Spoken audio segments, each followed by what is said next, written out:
约了人去吃潮汕牛肉火锅。今天外面太阳好像很大的样子，等他来接我。好像到了。对，2位。我找个最角落。喂，我这样会影响你吗？完全不会哦。西瓜牛骨汤，我的分量就是半个人的分量。那么少的？可能半个人都不到吧，我这已经瘦了好多了。这可怎么办？那就你看着我香香的吃饭。那太好了，没事，我看你吃饭，我胃口大开，我也多吃。那你多吃点，那怎么办？我按照我的分量点了。你点。我用我的手机点吧。我要录屏，真不好，如此重的事业心，也没什么人在看。那我来点个菜。本来他说他来请我吃的，可以借这个借口让我来请他吃饭。最近他心情好像不是很好的样子。清汤锅底吧，我们点小份吧，可以多吃几个肉。好，招牌肥牛来1份，切雪花牛肉，吊龙蛋，点个10肉吧。2个人吃4份小的。再点别的。感觉不够，还要吃什么？来点。菌菇类的吃吗？吃的我都吃的，我只是除了肉之外不知道点些什么。看看，我加了一个那个蔬菜的拼盘，一个菌菇的拼盘，一个小猪肉。好吃的，好多。先下单，我去搞个调料。怎么就拍视频像做贼一样？没有，倒也没有。我们在上海，没有人会在意这种事情。好的。但是我自己心里还是会像做贼一样。你不是都好久这样录了，还做贼啊？对啊，我只是心里像在做贼一样，其实就是看上去我并没有像做贼一样。刚说到哪里了？我刚说到，然后我就忍了下去。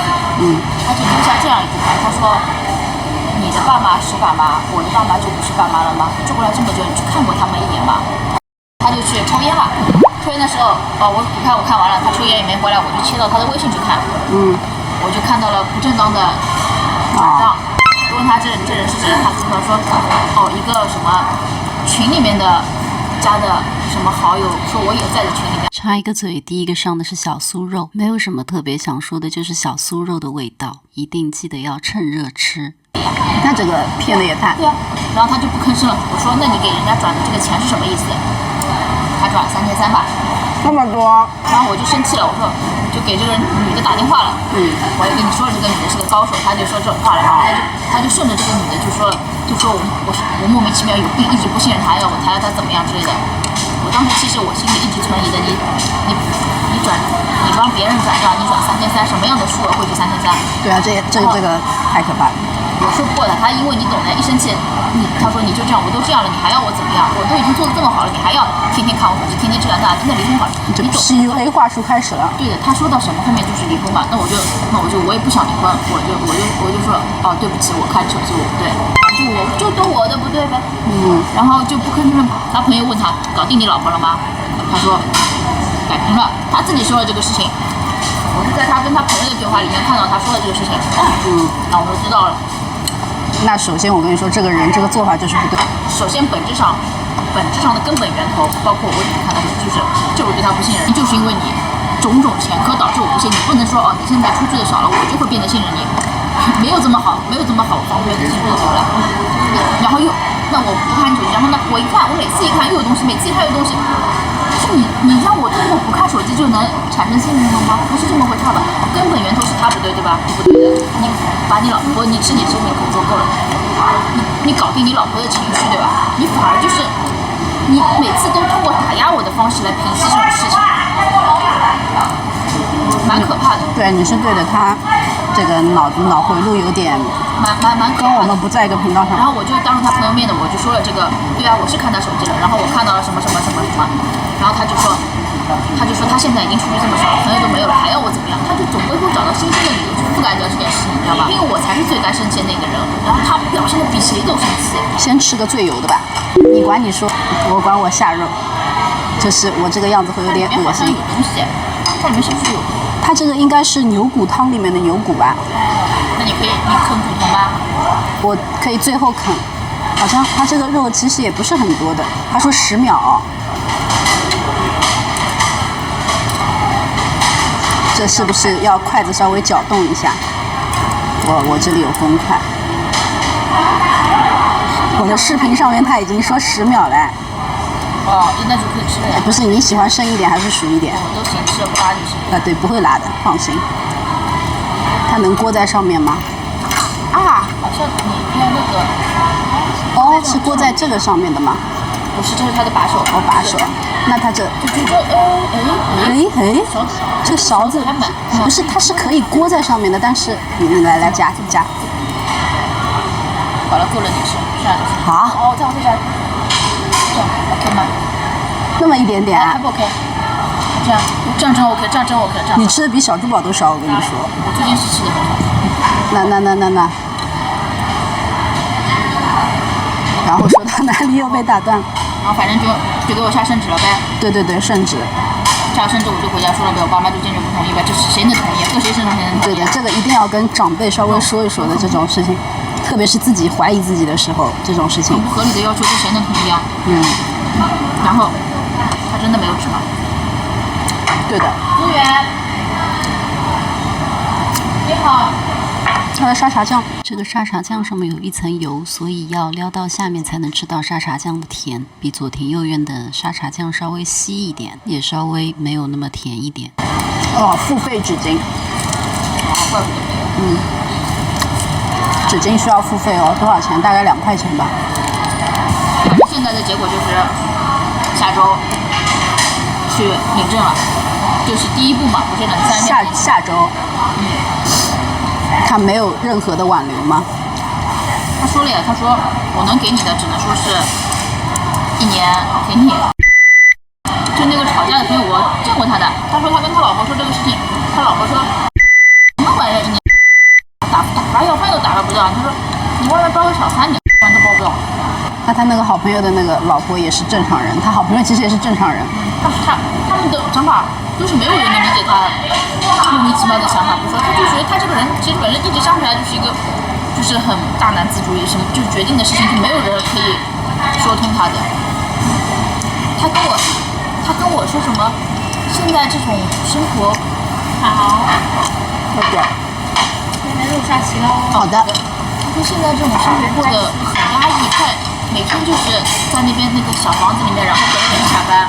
这是他的每天的生活，我觉得他就是想事情很极端的，包括他说小孩的事情，他说搞点酱油，他这个汤底还真的是没有任何味道呢。我本来只要酱油其实味道还蛮重。对的，我所以加了点小米辣，还生抽，我也不知道它的生抽咸还是不咸。哦，还可以，看来不能纯吃沙茶酱了，因为根本就没有味道。这些什么菌菇什么这些东西是不是要提前放可以煮？那是不是要先丢进去啊？好像感觉菌菇要先丢进去。那就先把菌菇丢进去。我能用手抓吗？你用手抓，请用手抓。哦，那我全丢进去了。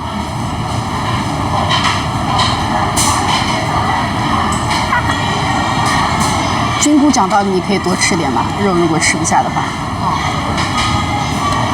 刚才那个1盆肉，你只吃了2片，剩下的都是我哐哐吃的。你多吃点，挺好的。你好像是不是瘦了？没有瘦，但是我觉得我的脸看上去小了。对啊。我没有做医美。你现在几斤啊？105斤，106斤或者107斤，105到107斤之间。那你高一点。想想我以前只有90几斤，你还记得我90几斤的样子吗？记得，那个你抱着个2个人抱着个柚子去看电影的时候，我记得。啊，还有抱着柚子看电影的时候。我自己都发朋友圈了。以前的话，我刚回国的时候，你俩抱着个柚子去看电影，好笑的要死，我就把你俩拍下来了。哦，我不记得了，太久以前了，10几年前。好丑了，我找给你看看，还挺好笑的。为什么会抱着个柚子啊？因为你们要去看电影啊。至于看电影为什么要吃柚子，那我也想问问你们为什么要吃。我不知道。现在下菌菇。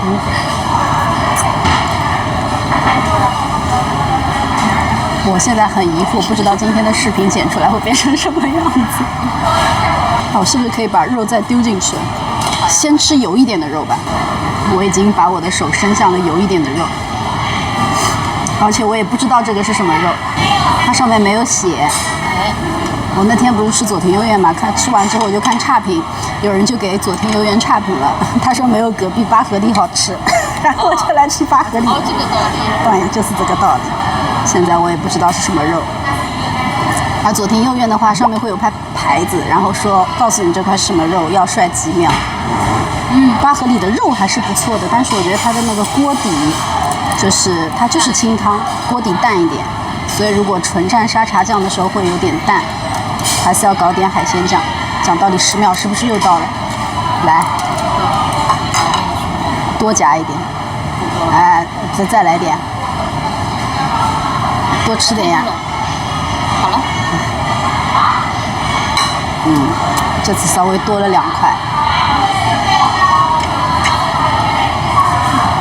房子卖掉，那我觉得其实也正常，这个房子本来就他爸买的。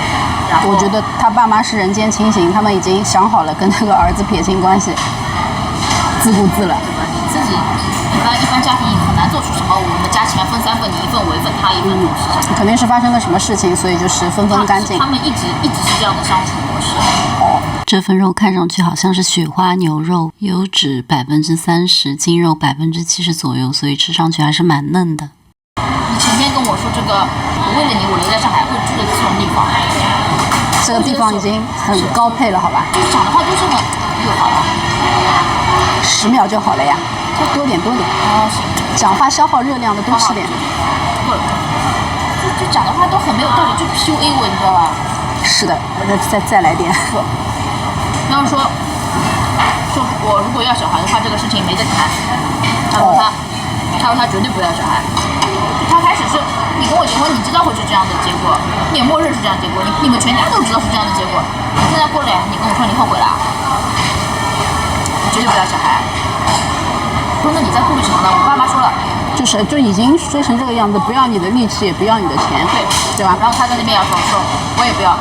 我说不可能发生这种事情的。他说2个小孩全都是这种责任的压力，对，那肯定是有的呀。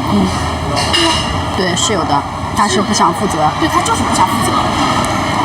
他直接就说的，他觉得一个人就这样生活很好，有个小孩要对他负责，出也出不去，这也不行，那也不行。那是的。我也觉得这个人蛮奇怪。然后我说，那我们有没有办法折中一下呢？比如说1年出去旅游个1-2个月。蛮久了，对吧？然后他跟我说，那剩下的10个月呢？可是他如果一直出去旅居的话，他在旅居的地方干嘛呢？像现在一样呀。就是他的人生规划里没有带上你而已。对啊。他说有你没你，我都要做这样的事情。对啊，所以他的人生规划没有带上你。对啊。那你现在跟我说，我有没有想过他的生活全都围着我转？哪里围着你转了？他就觉得每天就在家里等我下班，所以在围着我转。然后出去干嘛？吃个饭一直要跟我发消息报备，觉得很有压力。那我出去我也会跟你说我在干什么，对不对？这不是一个互相尊重的事情吗？他只是想一个人。他爸就不该给他钱。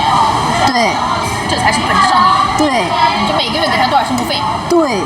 这个人有钱脑子就开始活络。你说让他这把年纪什么出去找个班上，不现实的呀。他一辈子没上过班，你让他看得上什么工作？出去赚个什么8000块、1万块、100块，算才赚了2万块好了，他看得上？他的工作是炒股呀，他已经给自己定位好了呀，他已经想好了他的人生。10秒到了吗？2、3，好像到了。我说根本我出门上班挣这一份工作，怎么？我吃的很快。你吃的是蛮快的。你多吃点，我够了。啊，你已经够了。你把里面的米夹掉，把这些不放进去。好的。让我先把肉放完。它伊兹这个它是糯玉米，白的玉米。对，当心手。它是糯玉米。好烫。冷一冷。牛肉。你就当我出门上班是在上班，你在家炒股是在上班，我们在上不同性质的班，你自由觉得也在上班，不行吗？你那妈不能培养点别的爱好吗？你就只喜欢喝酒啊？你不能培养点别的，比如说像你这样爱好好了，拍个视频啊，或者怎么样，你培养点别的事情吗？你自己成天不出门，你去健身、去运动，或者去哪怕你去南宁去钓鱼好了，对吧？对的。关键是要有爱好。我觉得出门上班倒已经不是，就是你赚多少的意义，他只是出去跟人家有接触而已，接触社会，就思想就是，而且变奇怪。对他碰到事情里面，你看没有商量的人的，他一个人做所有决定的，就是一个人做所有的决定，包括我们现在要离婚了，他也没有跟任何人讨论他这个是不是思想有问题，或者我有问题，或者谁有问题之类的，也没有，就做决定就决定了。他觉得他没问题啊？太偏执了。他觉得他没有问题。对，他说走到这一步都是我选择的。对，他是我选择的。不是他过来叫你选择他的吗？还是甜玉米？我以为是糯玉米，就比水果玉米感觉嫩一点，然后颜色淡一点，软糯的那种感觉。我说你又不是就活这2年，你过个几年就死掉了，对不对？他30几岁，对不对？那你以后可以去旅居喽。对啊，活在当下。对，是的。他说以后5年10年的事情他也没想过怎么样，但他现在就走，若干年后的事情想不到。对，没有办法想那么长远。这也是没错，活在当下是没错，不能说他有错，这句话没错，但是他的做法就是对身边的人来说不负责。他干脆把这里的事情都解决掉，对吧？没有任何的羁绊，你去随便你干嘛，没有人管他，对吧？也没有人就是会阻止他。但是他现在在这里。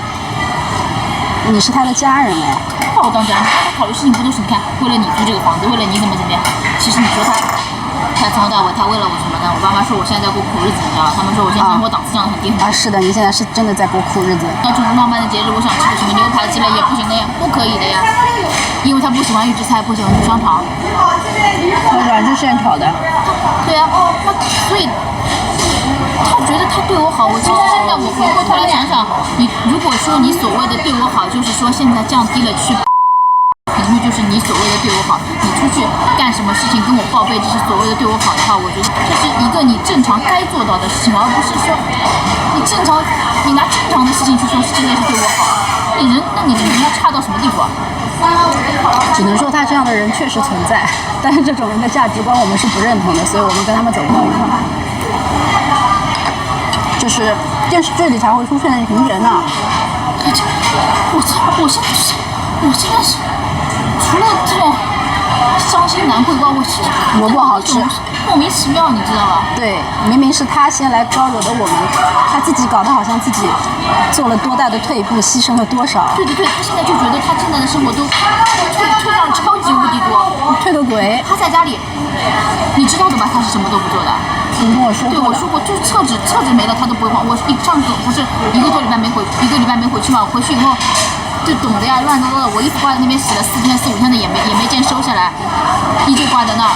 桌上嘛是吃剩的这种外卖收在一个袋子里了，放在桌上。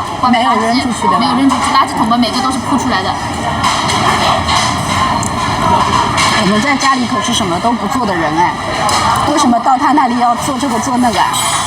就是真的好好过日子，这些事情都不会计较的，对吧？我就不跟他计较。但是至少你叫他就是要一起帮忙的时候，他得动起来。你都没吃，都是我在吃。啊，我吃了很多了，比我在家里吃的多。哦，那看来我的胃口是太好了。不是你胃口好，是我最近不是没有饿的感觉。没有饿感觉要吃点。每天就处在这种白天是清醒的睡不自己状态，然后晚上嘛又有点难过，他一直在纠结。对，晚上会难过的。我以前最害怕的是白天，我白天不知道干嘛，但是晚上我会觉得。晚上头条回来了呀。对，晚上会很开心，晚上是我最开心的时候，然后白天又会不知道想要干嘛。其实你蛮好的，现在自己找点事情干，真的很好。人肯定要找点自己事情干。他妈这个人就是他妈太闲了，说白了。也是没有受过生活的苦。也是说你卖掉，根本你再买一套了。他其实也觉得你们卖掉这个是有问题的这个事情。我本来一直以为是因为你就是离家里太远了，所以你们想买套离家里近的才把。他才不会考虑我呢，你想多了。我想还蛮好的，这样子的话我们就可以住得近一点，那边毕竟什么都没有啊，生活口里。想多了。然后他本来说的是，就是这几年房价在跌，先租几年房子，过个大概4、5年房价稳定了，然后再买房子，他是这样说的。那我爸爸妈妈想想嘛，也算了，对吧？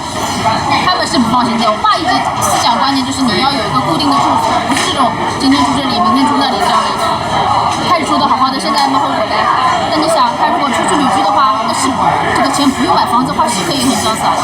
你想，你买房子的话，你在上海，你说对吧？说的难听一点，你还要以后生活，你这个钱一大半就没了呢。是感觉也不是很够的样子啊。说好像听挺多，你在上海，你没有房子不多的呀，人家就坚定了他这个不买房，然后你想出去玩，他现在不炒股好了，也够他玩一辈子吧。这也是一种生活方式。对，但是这是一种生活方式没错，但这种生活方式他全都考虑他自己啊，就是不带你，不带我们，不带家里人，就只带他自己。他带我的就是想要考虑我们两个一起过这样的日子，老了去养老院。但你不想？我首先不想不说，你这个人，你这几年。你自己谈过多少个女人？我们在一起的几年，我就谈过你的，你谈过多少个女人？你心里没数啊？我当时如果你知道他谈过那么多，我当时如果知道我是结婚后那个结婚后那年大概过了大概3-4个月知道的。我如果知道我不会结婚的。对啊，我不会结婚。那也不会知道身边有这么一个人是这个样子的人。我知道他在之前就是在跟我这个时候谈过，他跟我说的就是那么分手了，想谈们也自由的。我其实觉得你分手了，你刚刚跟我分手，你隔个几天你就去谈，甚至你隔个当天你就去谈，这已经是人品极差的事情了。行，我顺着你说分手谈恋爱没毛病，好行，我已经说服自己不去计较这种事情了。这个发现不是的，信息量太大，消化不了。他不是跟我领证，没有给过我什么彩礼咯、3金都没什么都没有的吗？我跟他就是看视频的时候说到这个事情嘛，因为别的地方有这个风俗嘛，他说对的，就不该给这种东西。然后我说你也没给你前妻，他说对的，我前妻我也没给。我可以要你不给也可以，但是你得就是婚姻中是对我好的。我可以不要，但是你不可以不给，就是你要给到我面前，然后我说不要，我退给你，这个才是可以的呀。我是这样想的。真的是我可以不要，但是你不能不给，就是一种表真心、表诚意，对吧？别说多还是少，反正至少要给吧。你这个忠心要拿出来给人家看看吧。对啊，你如果说跟我们在一起这么多年，你就是什么，就是对我很好的，你该给的什么也好，感情上也好，物质上也好，你就对我很好的。然后你现在说你的人生觉得有遗憾，你想要去还是不要小孩有顾虑，然后想要去感受生活之类的，那么我说实话，我会认真考虑，我会真的认真考虑。但是你这么多年，你对我感情上也好，物质上也好，不怎么样，你让我现在凭着满腔的热血去做这种一眼就望到头100%会后悔的事情，不要去。多么完美的工作啊！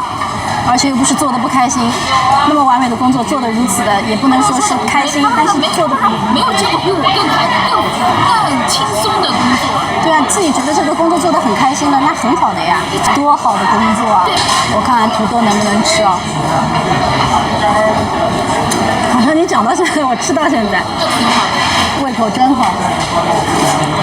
还要再烧一会儿，所以结论就是他浪费了我们的时间，而且想想，在哪上哪才能找到一个我这么好骗的？对啊，哪里才能找到我们那么好骗的？付他钱，我还一直你看，我什么我都会站在他的角度去，我去真的去考虑这些，真的去考虑这些不合理的事情，我还去考虑他。如此好骗的人，他该到哪里去找？他包括之前他跟我谈的，中间谈的那几个也是的，天天在给人家转账。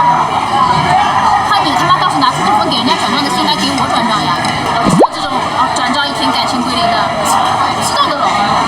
其实男的好像也不太需要感情，就有个人在边上就行了呗。不是，得看人，只是碰到了一个怎么说？碰到了一个情感上极致冷漠的人，就不会共情的人和极度自私自利的人。每次吵架都是冷暴力，我都要我先走。跟他的家庭有关。小事好了，就不是说这种看他手这种，是别的事情好了，就是产生矛盾吵架了，我不开心的，不开心的你就别说话呗，他不会来跟我说话来的。所以就是看男人，看他的家庭很重要。一个人的家庭，他从小生长到大的环境真的很重要。他从小也不是他爸妈带大，他爸妈也是，他也看惯他爸妈这样那的一直分居的。那像我们这种如此完美的家庭，跟他的家庭真的是确实也是走不到一起去。这个人没有家庭观念，我爸都快气死了，气得把头发都烧了，我感觉这人。我妈妈焦心，我爸爸生气。我们都想你开心，但是你不开心吗？就全家人都不开心啊，怎么办啦？我都提出这种折中方案了。万一你去别的地方、别的城市，你说简单，你一年一个地方住个1-2年，那你去试试看。我后面半年我想办法申请一个不上班停薪留职，陪你去感受一下这半年是不是这样的，对吧？我不愿意。他说那过了半年，那还是要面对这个问题。他非要我现在立刻马上辞职别干了呗？那你别，对吧？其实这种我就是提出很多想法，就想办法，就是想要就不离婚的想法，他不行。蛮好的，早点爆发。我都不知道我还提出什么想法了。别提什么想法了，你这个想法已经太过多的为他考虑，没有考虑自己了。所以我觉得一切都是最好的安排。所以小孩没有是老天在帮忙。之前去查那个染色体异常，没有异常，没有任何原因，就是留了。就是这小孩他不愿意来呀，所以快点离婚吧，早离早结束。然后把他拉黑，下次谈朋友的时候看看他的家庭和他的朋友。说实话，我如果现在去相亲，看到那些男的问他们为什么跟老婆离婚，我猜都猜得到99%老婆出轨，对吧？你看会说自己身上的问题，不会的呀。而且这种事情其实很好隐瞒，你不是短期能发现这个人身上是有什么问题的。所以找丧偶的，丧偶其实蛮好的。对，至少就这一点，至少说明他人品是没有问题的。但是也有一个可能啊，这个丧偶的人太爱他的老婆了，太爱他以前的，对，也有这个可能。也不需要爱不爱，那你爱人家老婆就爱一个死掉的人，那你爱？这也是不吃。还有嘞。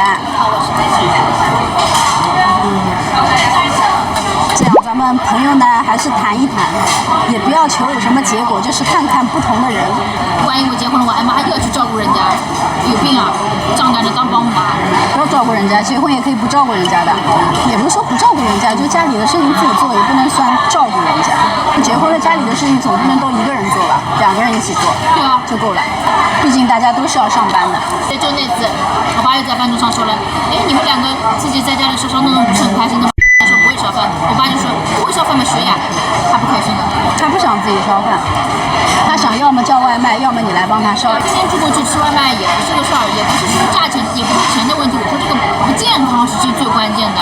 我妈想着，我妈总会心疼我，就问我了，她想说给我叫一个阿姨，我说不要，不要，是不要。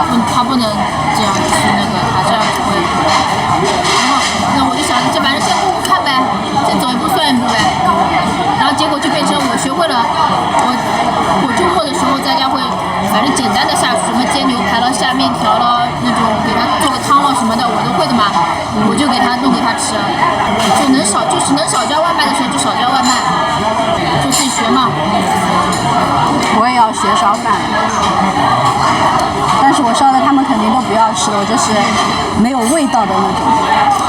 这种其实味道其实蛮难掌握的，你放点盐了，可能很难掌握。因为我自己就喜欢吃没有味道的东西，所以我对味道这种就不讲究了。但是他们就喜欢吃重口味的、入味的，对的。去日本不吃早饭的事情，我跟你说过吗？没有，我就是说去日本的时候晚上吃饭的事情。对啊，去日本的时候，他有一间那个酒店早上是没有早饭的，没有早饭，我跟我妈起了个早，她起得晚，我就跟我妈下去买面包了，给她带上来她在洗澡，洗好澡嘛，她要吹头发，反正很慢的。我跟我爸妈都好了，我也好，反正就很慢，就都等她一个人了。其实，因为我们叫的车嘛，车也在楼下等啊。我其实本意想着都快一点，你不要这么就是很淡定摸鱼，都是我也没催她，反正我们车也是到得早的，也正常的。那么我也不怎么催你，那么你反正稍微加快点了也来得及。她洗好澡，梳好头发了，然后要吃面包了。你说你拿在手里，我们下去吃吧。对啊，在车上吃啊。我说等一下，我说你先别吃了，不开心了。这时候已经不开心了。哦，他当场直接他妈的一个不开心，普通话就脸直接就很臭了已经。然后就到车上，我他妈也缺心眼，我也没看到他脸那么臭。我妈说他脸已经很臭了，反正。哦。然后我就到车上，我就想很正常的就是日常沟通嘛。然后到车上我跟他说，哎，那有2个面包，我说你想吃哪一个？是吃这个甜一点的，还是吃个有馅儿的？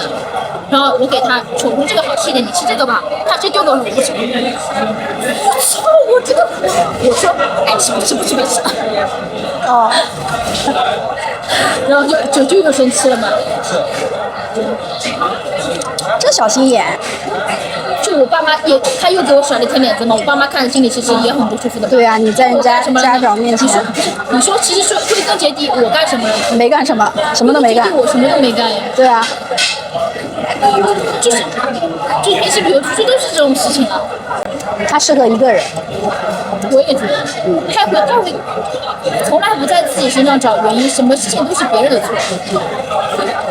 而且我想他吹头发就蛮搞笑的，他几根毛还要吹吗？他贴那个假发片，还要给他吹在一起。昨天晚上就说好了要早点出发的是了啦，时间约好的对了啦。时间知道的这个时间要那个的呀。不然啊，他后来生气什么呢？他迟到了，不是应该我们生气吗？他就觉得那怎么了呢？又没干嘛，又没有迟到很久，包括出去，他比如说礼拜6一早的飞机，他礼拜5晚上才开始收。他是个屁人吧？对。我们是贼人吧？对，我就喜欢提前你按部就班的该做的事情就做好，该怎么样的流程就这样的发展下去。他不是的。对，我提前理好的。包括出去，如果我跟他2个人出去旅游的话，我就会想好，我今天要干什么，我住在哪里；我明天要干什么，我住在哪里。他就是房间先不定的，走到哪里看到哪里再说。屁人，我会很难受。小孩的，你只想到这种痛苦的、要负责任的部分，那总也有开心的部分的，你完全不会去想到快乐的时候的，你只想到就是难受、责任、逃避线、逃避垃圾。骂得好，就应该被骂。关键是你本身是这样一个人也就算了，你不要伤害别人，对吧？对。你恶毒，你管你自己恶毒，你不要把自己的恶毒让别人觉得这个恶毒是理所当然的恶毒，是一个正常的恶毒，那就不对。对，你说你开始你知道你不想要小孩，你不想说那你不要结婚了，你知道你再跟我在一起就是这个结局，那你就不要谈了，对不啦？开始嘛同意的，现在嘛你妈后悔了，耍我了。他这个人不好，不要再说什么，就是人不好，对吧？你听下来，你感觉到他对我好的部分有吗？我没有觉得他对你好，甚至连基本的是个人都没做到，是吧？对呀，骂到他打喷嚏。我有没有说很偏激的事情吗？我说的是事实，你说的都是正常的事情。包括他一开始跟我说他妈不好，这不好那不好，我其实一般就从小这种家庭环境长大的，我希望你跟你爸爸妈妈是好的，我甚至想我过来了以后，你跟你爸爸妈妈能不能关系缓和一点好一点，我还说你不要了，说他们爸爸妈妈怎么没为你考虑的，你妈妈怎么样的，我不吃了，我真吃饱了。他妈也真的是他妈是个奇葩。不是了，他妈倒是人间清醒，他妈就知道他和他爸就是一个样子的，所以他妈就是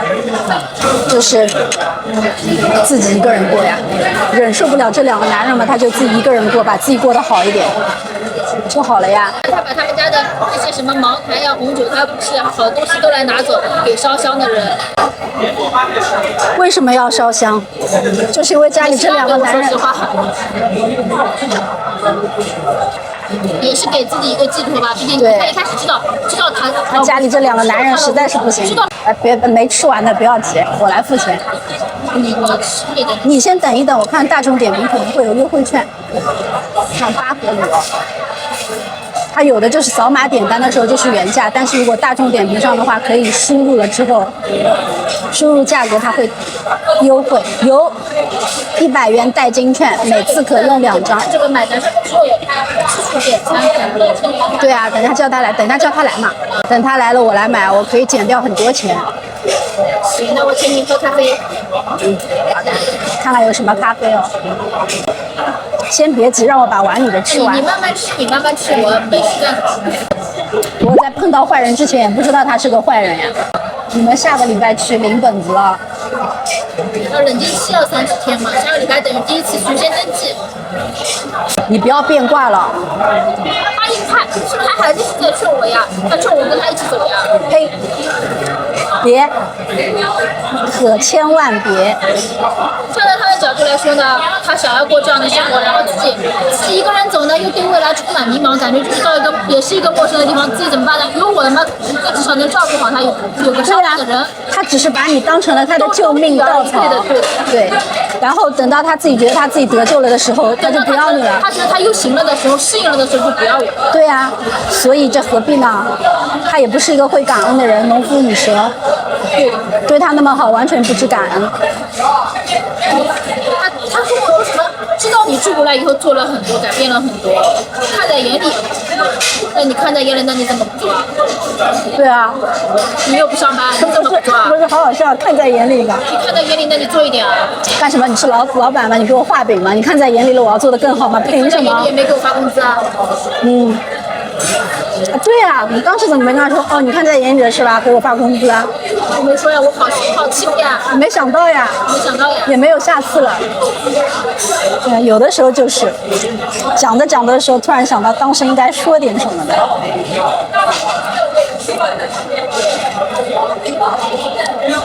他适合当老板，是给他的员工画饼。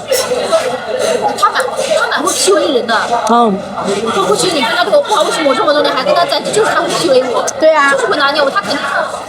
我现在可能没有办法跟你真正的表述，但他肯定是有点手段在我身上的。我也觉得。是有点东西在我身上的。太可怕了。像我们这种如此不会想很多的人。不喜欢我跟我的家里人，所以才会说这种话。对，他就想他自己。他就是看不惯我做的任何决定，我这边的一切。而且我不知道，说实话，我不知道他到底在高傲，在牛逼点什么，他有什么资格去看不起人家？我不太懂。那就让他滚。他不是以前跟我说，以他的条件，他什么样的女人找不到吗？以他的条件，我们这样的女人他就找不到。他想要什么样的条件？他想要每个月都给人家转账的条件。看中你钱的女人，什么样的都能找到。像给你看他那些聊天记录，真的蛮炸眼，脏眼睛的，蛮恶心。商店生意好，今天也不是周末吧？不是周末，但是我还是更喜欢吃左庭右院，我也不知道为什么。喜欢吃那个今日牛市，下次吃今日牛市吧。不好意思，又戛然而止的下次吃今日牛市。今天的视频就当做是 Girls Talk 吧。如果不小心遇到了渣男，快点让他滚蛋。本餐消费200出头，用餐体验贴图和小作文会放在墙外 IG、墙内小红书。我们下个视频见，拜拜。